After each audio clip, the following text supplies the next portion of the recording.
Perfeito, aí muda tudo. Muda tudo. O arrependimento tem que ser eficaz. Tem que ser eficaz. Perfeito. Porque se o cara morre, consumou. Aí já foi, é homicídio consumado. Aí é homicídio consumado. Mas olha só, a ideia do uso da desistência voluntária e do arrependimento eficaz, vocês já conhecem. Eu só quero que vocês deixem de ver isso como benefício, porque isso não é benefício. Isso é uma causa de tipicidade da conduta. Passem a enxergar assim, ó, se o cara não consumou e nem tentou, ainda assim, mesmo assim, ele vai responder pelos atos que ele praticou.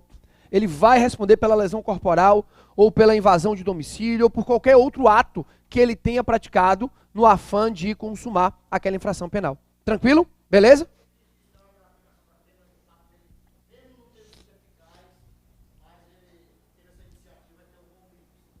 O juiz pode levar isso em consideração na pena, na aplicação da pena. Perfeito. Mas para fins de tipicidade, não faz nenhuma diferença. Beleza? Para fins de tipicidade da conduta dele, não vai fazer distinção. E o que a gente está analisando aqui é a tipicidade da conduta, né? Eu quero pegar a conduta do cara e tipificar. A conduta dele vai ser tipificada onde? Num crime consumado, só se consumar. Eu posso tipificar a conduta dele num crime tentado apenas se aquilo que evitou a consumação foram circunstâncias alheias à vontade dele. Aí pode. Mas e se não foi? Aí não é consumado e nem é tentado. E se não existisse o artigo 15, a conduta dele seria fato atípico. Percebeu? Se não existisse o artigo 15, a conduta dele seria fato atípico para o direito, ok? O Zaffaroni, ele escreve sobre o livro sobre direito penal brasileiro, e ele, junto com o professor Nilo Batista, né, tem vários livros, com o professor Pierangeli, também tem alguns livros tratando do direito penal brasileiro, e ele, ao tratar desse instituto do artigo 15, ele disse: isso aqui é um absurdo, isso é responsabilidade objetiva, como que o cara ainda assim ele vai responder, né? Se ele não matou, e se nem houve tentativa, para Zaffaroni, tinha que ser fato atípico. Ou seja, para Zaffaroni, esse artigo 15 do Código Penal é uma responsabilidade objetiva. Ele está sendo responsabilizado objetivamente. Não é a posição que prevalece, não, tá? A posição que prevalece é que se o cara realmente praticou aquela conduta, ele precisa responder por aquela conduta que ele praticou, não é? Mas para nós é suficiente não ver isso como benefício, porque efetivamente não é benefício. Beleza? Não é benefício nenhum, tá? É uma causa de tipicidade da conduta do agente, ok? Então, ó, no artigo 15 do Código Penal, ele traz essas duas ideias aí. A desistência voluntária e o arrependimento eficaz, ok? A desistência voluntária e o arrependimento eficaz, no artigo 15, como causas de tipicidade da conduta, e não como causa de desclassificação. Não como causa de atipicidade, não é benefício. É uma causa de tipicidade da conduta do agente. Eu entro na casa de João com a finalidade de subtrair os bens, arrombei a porta, entrei, estou lá dentro. Sabe aquela música de Bezerra da Silva, que o ladrão foi lá em casa, quase morreu do coração, né? Aí o cara entra na casa da vítima, começa a olhar e diz: caramba, esse cara tá pior do que eu, né? Ó, quer saber? Vou subtrair nada desse pobre infeliz, não. Vou embora. Quando ele arromba a porta para entrar, ele iniciou a execução do crime? Iniciou. Quando ele arromba a porta, ele inicia. Se a porta estava aberta, não. Sacanagem, né? Mas é isso mesmo. Se a porta estava aberta e ele entra, não iniciou a execução. Se a porta estava fechada e ele arrombou e entrou, iniciou a execução do crime de furto qualificado pelo rompimento de obstáculo. Ele rompeu um obstáculo para entrar, iniciou a execução do crime de furto qualificado. Percebeu? Então iniciou a execução. Ele está lá dentro, caramba, esse desinfeliz aqui está pior do que eu, ainda vou deixar 10 reais aqui para ele e vou embora, né? Percebe uma coisa, ele iniciou a execução, não iniciou? Consumou o crime? Por que não consumou? Porque ele quis que não se consumasse. É tentativa de furto? Não. Claro que não é tentativa. A tentativa só ocorreria se circunstâncias alheias à vontade dele impedissem a consumação.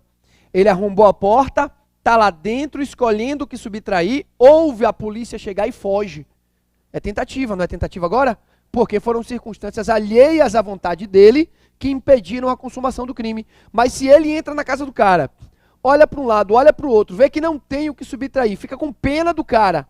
Caramba, esse desinfeliz aqui tá pior do que eu, só tem aquela televisão velha ali caindo aos pedaços. É melhor eu deixar esse pobre infeliz aí e ir embora. Vira as costas e vai embora. Desistência voluntária. Desistência, não é desistência voluntária? Percebe? Se não existisse o artigo 15 do Código Penal, fato atípico. Por quê?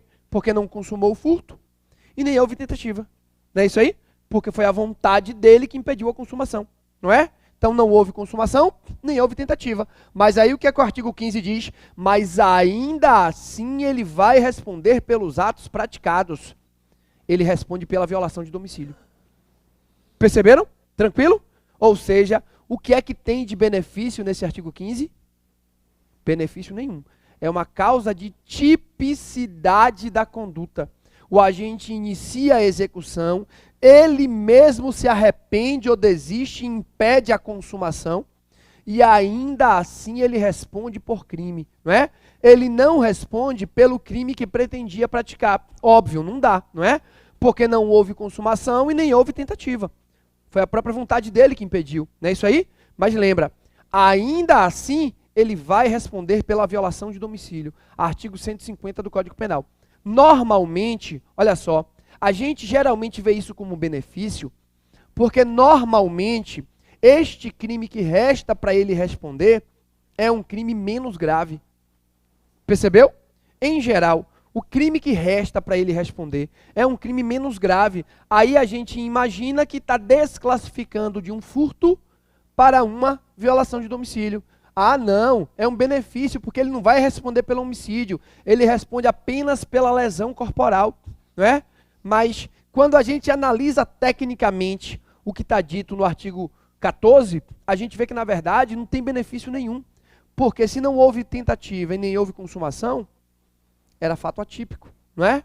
Perceberam, gente? Tranquilo? Então, ó, desistência voluntária e arrependimento eficaz. Primeira coisa, tem que ter havido o início da execução. Eu só posso desistir se eu já comecei. É ou não é?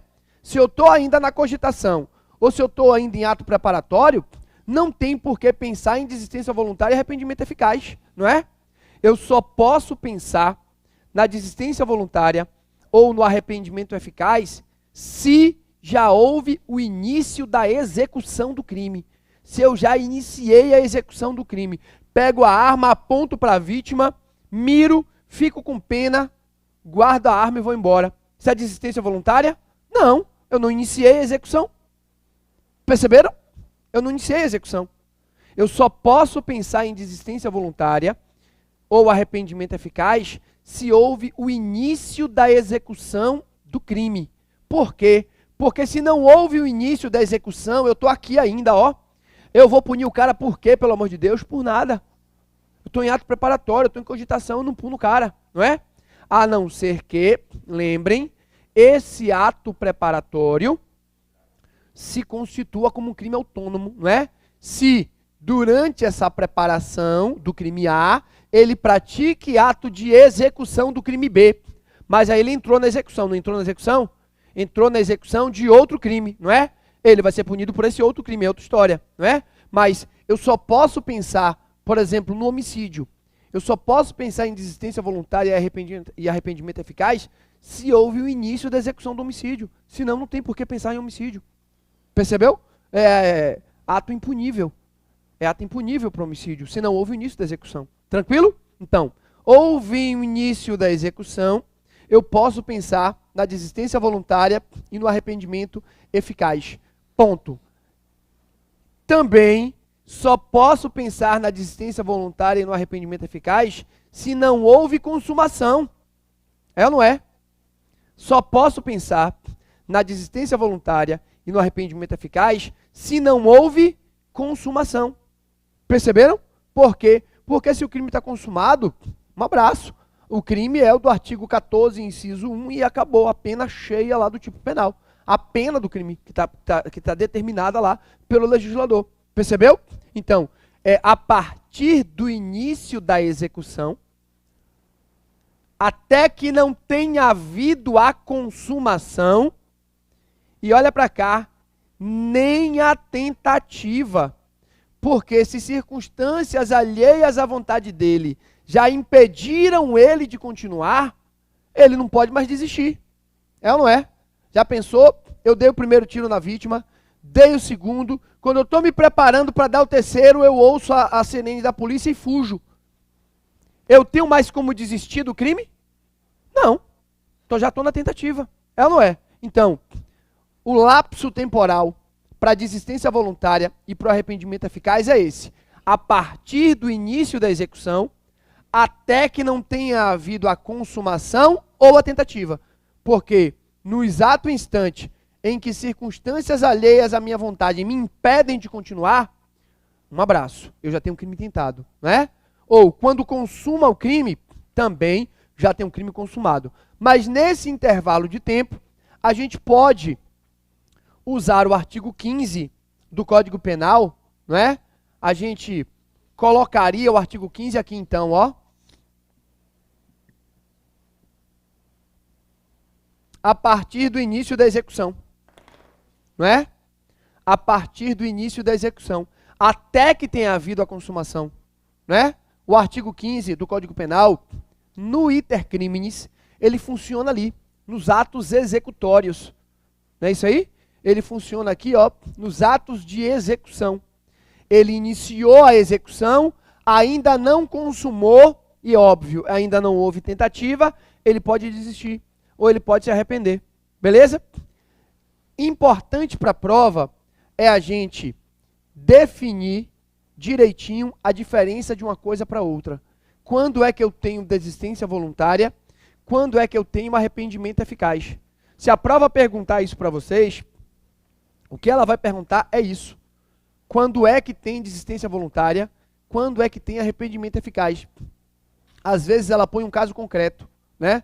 Põe um caso concreto, e aí na letra A, houve desistência voluntária e ele responderá pela lesão assim, assim, assado. Letra B, houve arrependimento eficaz e ele responderá por isso, isso e isso. Letra C, houve tentativa, percebeu? Então, importante para a gente, nesses casos concretos, é, primeiro, além de saber em que lugar eu aplico o artigo 15, saber quando é que vai haver desistência voluntária e quando é que vai haver o arrependimento eficaz. Beleza?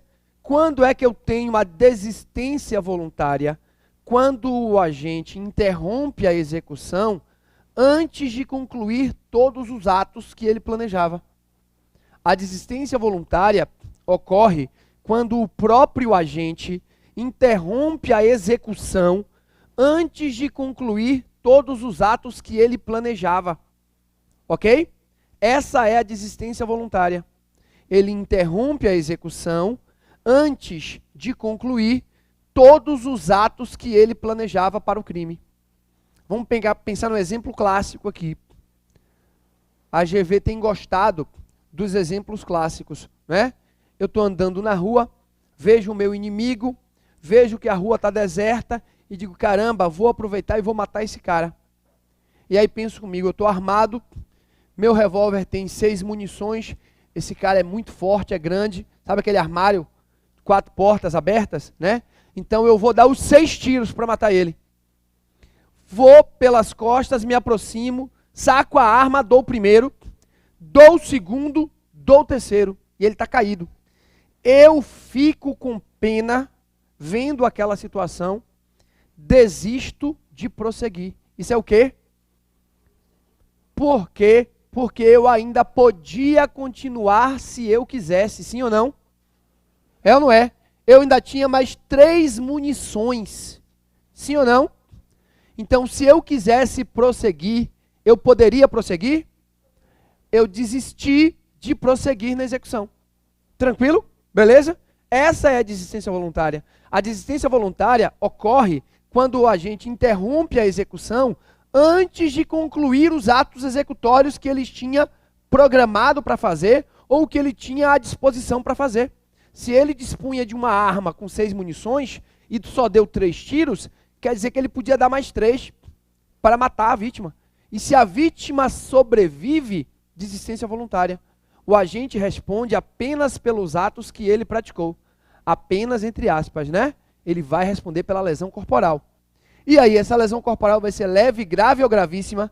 Depende do caso concreto. Eu tenho que ver o que é que a questão vai me dizer, me trazer como elemento a mais, né? A vítima ficou mais de 30 dias sem poder realizar as suas ocupações habituais. Qual é a lesão? Grave. Está no parágrafo 1º do 129. 30 dias, não é? Aí a questão diz, a vítima ficou mais de 60 dias sem poder realizar as suas ocupações habituais. Qual é a lesão corporal agora? Ó a pegadinha. Grave. A prova já fez isso várias vezes. Porque o raciocínio que a gente põe na mente é o seguinte, eu sei que 30 dias é grave, então 60 deve ser? As causas, as circunstâncias que qualificam a lesão, elas são taxativas. Tem que estar lá no parágrafo 2º e não está no parágrafo 2º a ideia de 60 dias, como lesão gravíssima. Beleza? Então, ficou 60 dias sem realizar as suas ocupações habituais. Grave. Beleza? Tranquilo? Mas olha só, desistência voluntária, não é? O agente iniciou a execução, ele interrompeu quando ainda podia prosseguir se quisesse. É ou não é? Pronto. Exemplo 2. E o arrependimento eficaz? Ó, o arrependimento eficaz ocorre quando o agente inicia a execução do crime. O arrependimento eficaz ocorre quando o agente inicia a execução do crime, pratica todos os atos que estavam à sua disposição para consumar o crime.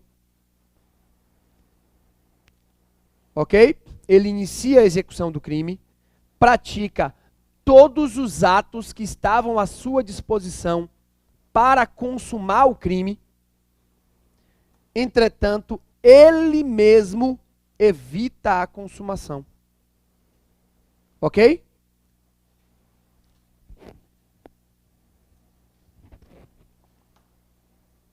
Mas olha só, ele só evita essa consumação depois que ele pratica todos os atos que estavam à sua disposição. Não é? Simples. Vamos para o exemplo, o mesmo exemplo da arma, não é? Eu tenho uma arma com 6 munições, vejo meu inimigo, pretendo matá-lo. Vou em direção a ele, dou 6 tiros. E ele está lá caído, agonizando. Eu fico com pena dessa situação, ponho ele num carro, levo para o hospital e ele sobrevive. É desistência voluntária agora? Desistir de quê? Se eu já pratiquei todos os atos. Eu não posso mais desistir de prosseguir na execução. É ou não é? A desistência voluntária é quando eu desisto de prosseguir na execução. Percebeu? O que eu tenho agora é um arrependimento eficaz. Ou seja, eu me arrependi de ter praticado todos os atos executórios. E o meu arrependimento foi eficaz porque salvou a vida da vítima. Ok? Então eu respondo ainda assim pelos atos que eu pratiquei. Eu vou responder pela lesão corporal. Então na prova, se eles cobrarem isso de vocês, o que eles vão querer que vocês saibam, seguramente, é quando é que tem desistência voluntária, quando é que tem arrependimento eficaz. Aí a prova vai colocar lá a seguinte questão. João brigando com Pedro. Pedro, com o dolo de matá-lo, pega uma faca e lhe dá 6 facadas. Após os atos executórios, presta socorro e ele sobrevive. É o quê? Porque ele prestou socorro após os atos executórios. A prova põe assim, após os atos executórios. Ou a prova pode colocar antes de concluir todos os atos de execução, ou ainda durante a execução, presta socorro, desistência voluntária. Perceberam? Tanto num caso quanto no outro, lembrem, artigo 15, o agente vai responder pelos atos que ele praticou. Ele vai responder pela lesão corporal, tá?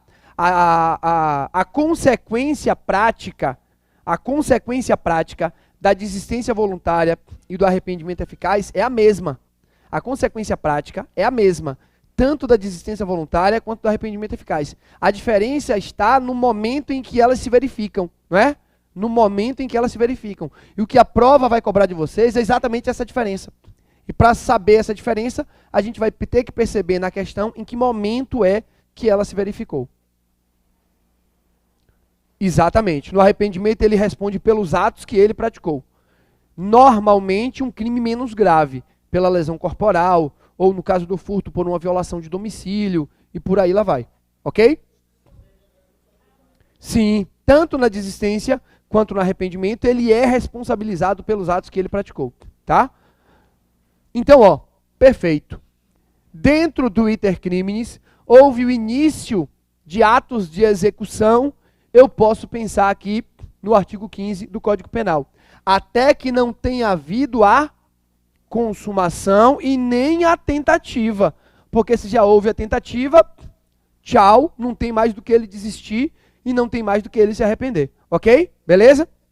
Agora, percebe, o artigo 16 do Código Penal, ele traz uma outra espécie de arrependimento, não é? No artigo 16 do Código Penal, ele traz aí uma outra espécie de arrependimento.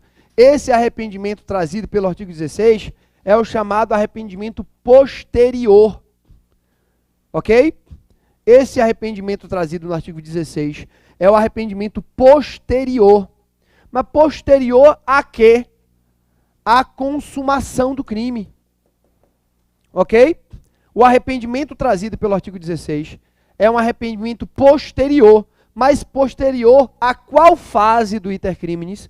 Posterior à consumação. Então, olha só, o artigo 16, galera, entra aqui, ó, depois da consumação.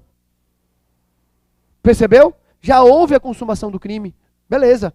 Arrependimento posterior. Então, ó, após essa fase aqui da consumação, ó, após essa fase aqui da consumação, eu posso usar o artigo 16. Ok? Por quê? Porque já consumou o crime. Ah, mas pera aí. Já que é depois da consumação, não é em qualquer caso que eu posso me arrepender e esse arrependimento vai ter relevância, não é? Se é num crime de homicídio, por exemplo, já consumou a consumação, um abraço, né?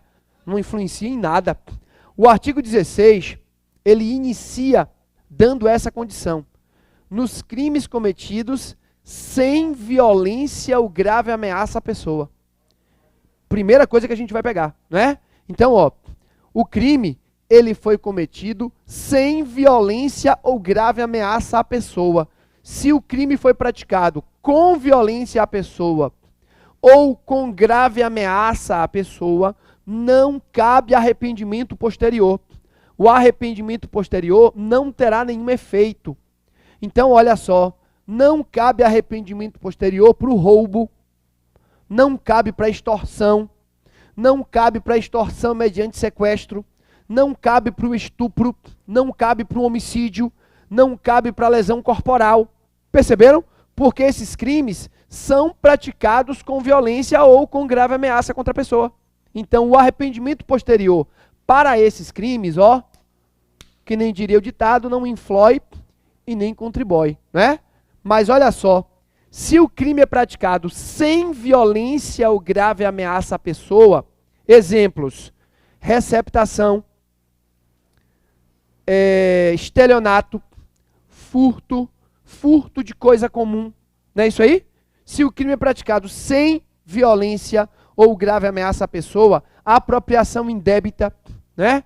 Todos esses tipos penais não têm violência contra a pessoa, nem tem grave ameaça. Então, cabe o arrependimento posterior. Artigo 16 do Código Penal. Beleza?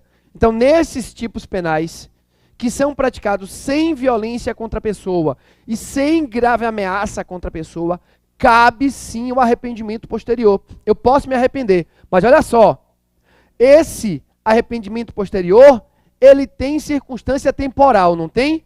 Primeiro, a partir de quando? A partir da consumação. É ou não é? A partir da consumação. Ele tem circunstância temporal, tá? Primeiro, a partir da consumação. Até quando tem limite? Recebimento da denúncia. Ó, recebimento da denúncia. Beleza? Esse arrependimento posterior, para esses crimes que são praticados sem violência ou grave ameaça à pessoa, podem ocorrer a partir da consumação até o recebimento da denúncia. Se o arrependimento posterior ocorre depois do recebimento da denúncia, tchau. Quem é que recebe a denúncia? A autoridade judicial e não o MP. O MP oferece a denúncia ao juiz. O MP ofereceu a denúncia hoje. Pode ser que o juiz só receba a denúncia daqui a um ano, não pode? Não é isso aí? O juiz vai dar lá aquele despacho, recebida a denúncia, intime-se o réu, assim, assim, assado, parará, pererê, papapá, caixa de fósforo, assina e data, não é? Então, esse é o limiar do arrependimento posterior. Na hora em que o juiz recebe a denúncia. Beleza? Tranquilo?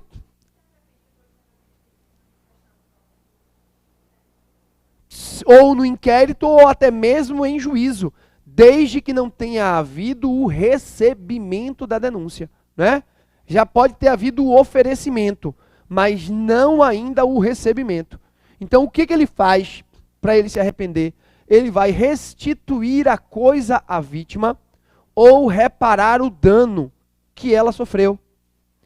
Alguns tipos penais patrimoniais praticados podem importar na impossibilidade de restituição da coisa à vítima, não pode? Ele tem que reparar o dano. Ele subtraiu o óculos quebrou. Repara o dano. Quanto é que valia o óculos? R$1.000? Está aqui, R$1.000. Tem mais quanto de juros? Tem mais R$200? Está aqui, R$200. Percebeu? Então, ele restitui a coisa à vítima, repara ali o dano, e isso vai ser considerado como um arrependimento posterior. Extingue a punibilidade? O arrependimento posterior extingue a punibilidade? Vai ser o quê? Diminuição de pena. O juiz, na hora da sentença, irá reconhecer o arrependimento posterior e diminuir a pena do agente, conforme está aí no artigo 16 do Código Penal.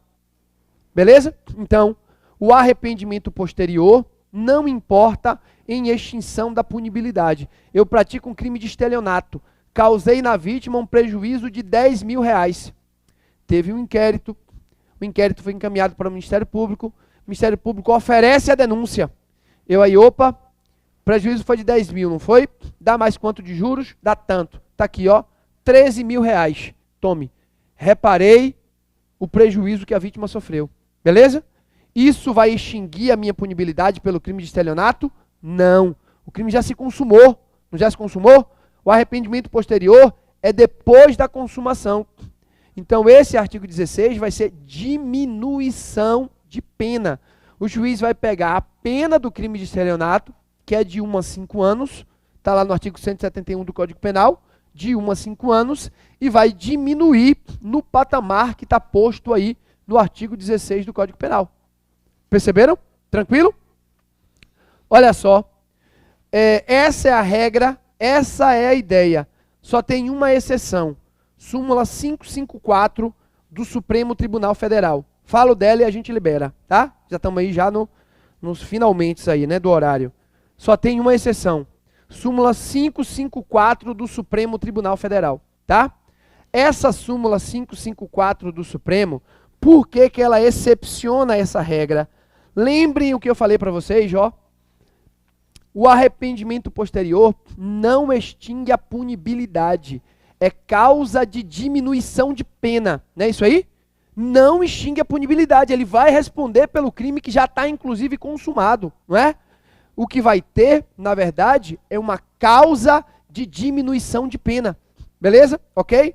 Agora, a súmula 554 do Supremo, ela diz o seguinte: o pagamento do cheque emitido sem suficiente provisão de fundos, após o recebimento da denúncia, não obsta ao prosseguimento da ação penal. Então, ó, o pagamento do cheque emitido sem suficiente provisão de fundos, após o recebimento da denúncia, não obsta ao prosseguimento da ação penal. Ou seja, a ação penal vai prosseguir. Não é isso aí? Ponto. Duas coisinhas. Primeiro, Se eu passo um cheque sem fundo, é crime? Qual é o crime? Estelionato, na modalidade emissão de cheque sem fundo. O estelionato, mesmo na modalidade de emissão de cheque sem fundo, é um crime praticado sem violência ou grave ameaça à pessoa, não é? Então, se eu me arrependo depois de consumar, segundo o artigo 16 do Código Penal, tinha que reduzir a minha pena, não tinha que reduzir a minha pena? Eu dei um cheque sem fundo, o cheque bateu sem fundo, a vítima teve prejuízo. Ela procurou a delegacia, teve inquérito, denúncia. Aí, opa, ofereceu a denúncia. Eu vou lá, procuro a vítima, digo, ó, tá aqui o prejuízo. Reparei o dano. Isso é extinção de punibilidade? É o quê? Diminuição de pena, segundo o artigo 16 do Código Penal, não é? Mas vem cá, vamos ler a súmula de novo? Ó, se eu pagar o cheque após o recebimento, não obsta. E ela está querendo dizer, então, que se eu pagar antes do recebimento, obsta. Não é lógico isso? Então, a súmula 554 está dizendo que se eu pagar após o recebimento da denúncia, não obsta. Mas se eu pagar antes do recebimento da denúncia, obsta o prosseguimento da ação penal. Mas espera aí, se eu pagar antes não era que diminuir a pena? É ou não é? Então o Supremo criou uma causa de extinção da punibilidade, onde o artigo 16 diz que apenas deveria diminuir a pena. Percebeu? Porque se eu pratico o crime de estelionato e pago antes do recebimento da denúncia, não tinha que obstar o prosseguimento da ação penal, tinha que diminuir a pena segundo o artigo 16. Mas a súmula 554 diz que se eu pagar antes, obsta o prosseguimento da ação penal. Então o Supremo está criando uma exceção para esse artigo 16 como uma causa extintiva da punibilidade. A súmula 554 do Supremo extingue a punibilidade do crime de estelionato praticado na modalidade de emissão de cheque sem fundo, quando o agente repara o prejuízo sofrido pela vítima até o recebimento da denúncia. Dúvidas? Não? Amanhã a gente se vê de novo, não é? Beijo, até lá. Tchau, pessoal de casa.